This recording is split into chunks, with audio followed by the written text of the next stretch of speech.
तो शास्त्र कहता है जिसको बहुत रोग हो, एक रोग मिटा दूसरा चालू, दूसरा रोग मिटा तीसरा चालू, तीसरा रोग मिटा चौथा चालू, चौथा रोग मिटा पांचवा चालू, बहुत रोग से ग्रस्त है, कुछ ना करिए, एक काम करिए, 7 काली मिर्ची लो, 5 लौंग लो और 5 बमूल के कांटे, बमूल के वृक्ष के जो कांटे होते हैं, अगर बमूल के वृक्ष के कांटे ना मिले तो गुलाब के कांटे ले लो। कांटे लेकर उसको एक लाल पोटली में, एक लाल कपड़े में, छोटे से टुकड़े में उसको बांधकर, जो व्यक्ति बीमार है उसके ऊपर से हरि और हर का, भगवान शंकर का मूल मंत्र का स्मरण कर। अगर कोई मंत्र, गला पकड़ रहा है, अगर कोई मंत्र ना हो महाराज,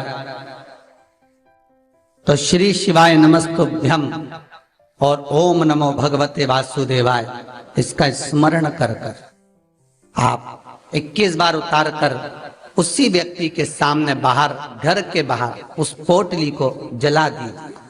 उसकी धुआं उस जीव को लगने जो निरंतर बीमार पड़ रहा है, निरंतर बीमारियां धीरे धीरे छूटने लगेंगी महाराज, धीरे धीरे समाप्त। जिसको श्वास से जुड़ी हुई तरह प्रॉब्लम रहती है, दमे से जुड़ी हुई प्रॉब्लम रहती है, श्वास की बीमारी रहती है, या महाराज दिन रात खांसी चल रही हो, श्वास से जुड़ी हुई परेशानी चल रही हो, उसके लिए निवेदन है 7 लौंग के पत्ते पर रख लीजिए और घर के बाहर 5 दिए घी के लगा दीजिए। जिस व्यक्ति को श्वास ज्यादा चलती हो, खांसी ज्यादा चल रही हो, दमा भरा रहा हो, उसके लिए वैकुंठ चतुर्दशी का ये उपाय अवश्य करिए। 5 लौंग या 7 लौंग या 11 लौंग या 21 लौंग, जितनी आप निरंतर एक एक लौंग कर कर खाना, जितने दिन आप खा सकते हैं, पीपल के पत्ते पर रख दें। और वैकुंठ चतुर्दशी का जो मूल मंत्र है, उस मंत्र को आप लिख लीजिए, उस मंत्र का स्मरण करिएगा। ओम हीम हा, उस पे ई की मात्रा, अम की बिंदी, हीम। ओम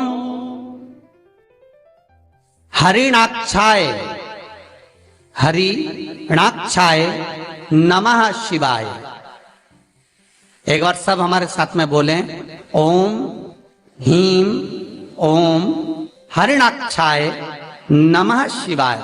बस इस मूल मंत्र जो स्कंद पुराण में वैकुंठ चतुर्दशी का मूल मंत्र कहा गया है, इस मंत्र का 21 बार स्मरण कर कर लौंग को उठा लें और उस लौंग को वापिस लेकर आ जाएं। एक एक लौंग कर कर सुबह या शाम में कभी भी खाना प्रारंभ कर दे, धीरे धीरे दमे की बीमारी में, खांसी में, श्वास में आराम मिलना प्रारंभ हो जाता।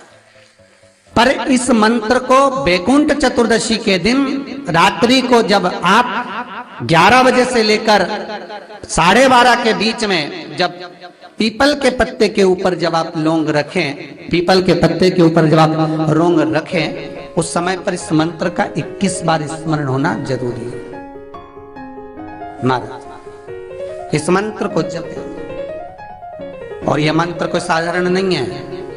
फिर निवेदन करेंगे, ये मंत्र जीवन का सुख देने वाला है। मैं उनके लिए भी कहूंगा जिनकी नौकरी नहीं लग रही, सर्विस नहीं लग रही, बहुत तकलीफ में, बहुत कष्ट में, कहीं नौकरी लगी नहीं रही है, लॉकडाउन हुआ जब से तो घर में ही बैठे हो महाराज, उनके लिए भी है महाराज। एक कमलगट्टा हाथ में रखिए, किसी जलाशय के पास में, अगर जलाशय दूर हो, नदी, तालाब, बावड़ी, कुआं ये सब दूर हो, तो घर में ही एक तांबे के कलश में पानी भर लीजिए और कलश के पास में एक कमलगट्टा जो हाथ में रखा है उसको जल पात्र के पास में रखकर 7 दिए घी के लगाएं, 1 दिया चौमुखी सरसों के तेल का लगाएं महाराज। उसको रख लें और कमलगट्टा पास में रखकर जो मंत्र अभी आपको बताया, ओम हीम ओम हरिणाक्षाय नमः शिवाय, इस मंत्र का जप करें 1 माला और अपनी कामना कर कर वो कमलगट्टा अपने साथ में रख लें। जब किसी एग्जाम को देने के लिए जाएं, जब किसी इंटरव्यू को देने के लिए जाएं, वो कमल कट्टा आपके साथ लेकर जाएं, आपको सफलता प्राप्त होगी। जब फॉर्म भरे तो उसको अवश्य अपने घर में, परिवार में रहकर, गांव में रहकर, मोहल्ले में रहकर, कुटुंब में रहकर जो हम पाप कर्म करते हैं, किसी तीर्थ में जब दर्शन करने जाते हैं तो वो हमारा पाप कर्म वहां तीर्थ में समाप्त हो। ठीक है, शिव महापुराण का ये लेख अच्छे से समझ लेना, स्कंद पुराण का, शिव पुराण स्कंद पुराण। अपने गांव में, नगर में, मोहल्ले में, कुटुंब में, परिवार में रहकर जो हमने झूठ बोला, कपट करा, बेईमानी करी, प्रपंच करा, छल करा, किसी का धन हड़प लिया, किसी के लिए अपशब्द कह दिया, किसी को गलत दृष्टि से देख लिया, किसी के लिए गलत सोच लिया, किसी की गलत निंदा सुन ली, जो हमने पाप कर्म करा वो पाप किसी तीर्थ में जाकर समाप्त हो जाता। ठीक है, अब तीर्थ घूमने गए, वहां पाप किया कि नहीं किया? तुम कितने भी पवित्र हो पर तीर्थ में भी पाप होता है। चल रहे थे, कोई जीव मर गया, मोबाइल उठा लिया, झूठ निकल गया, किसी रिक्शे वाले को उसने मांगा था 10 रुपया, तुमने 9 ही दिया, तुमने खाना खाया, किसी भूखे को नहीं दिया, यमुना गंगा सरयू नहा रहे थे, अपना गंदा कपड़ा वहीं छोड़िया, नदी को अपवित्र कर दिया। घर पर, परिवार में, गांव में, मोहल्ले में किया गया पाप तीर्थ में धुल जाता है, तीर्थ में समाप्त हो जाता है। पर जो तीर्थ में पाप किया है, गए, कई तीर्थों में गए, वहां भी तुम बेईमानी से कमरे गए थे, खिलौने खरीद रही थी, एक की जगह 2 ले लिए, पैसे कम दिए, बड़ी प्रसन्न हो गई, मेरे तक कम दिया। गाड़ी में सफर कर रही थी, 20 का टिकट था, बेचारा सुध में नहीं था, 10 रुपए बचा लिया, तो इतनी प्रसन्न में 10 रुपए बचा लिया, सबसे 20 दिए, मैंने 10, इतनी, ये झूठ बोल दिया। भगवान का दर्शन करते करते किसी को धक्का दे दिया, किसी का पड़ा हुआ धन मिल गया, रख लिया,